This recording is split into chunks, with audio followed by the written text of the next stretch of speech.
حقيقة زواج بشار الأسد من لونا الشبل حقيقة أم تزوير؟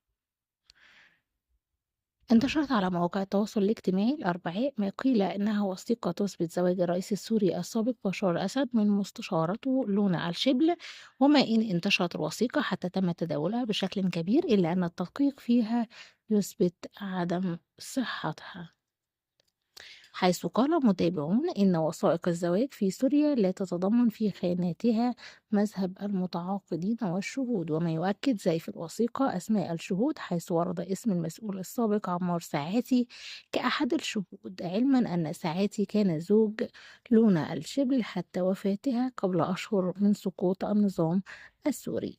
وكتب العديد من المعلقين أنه من الواضح أن مزورو الوثيقة ينشدون جمع المشاهدات لا أكثر.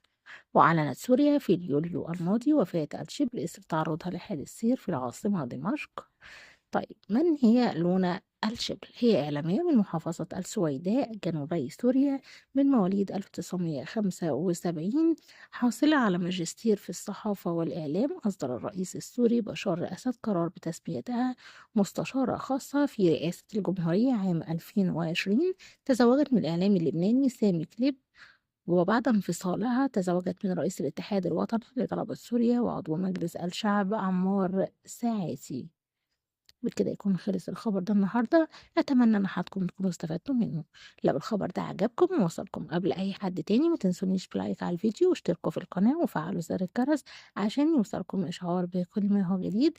والسلام عليكم ورحمة الله وبركاته.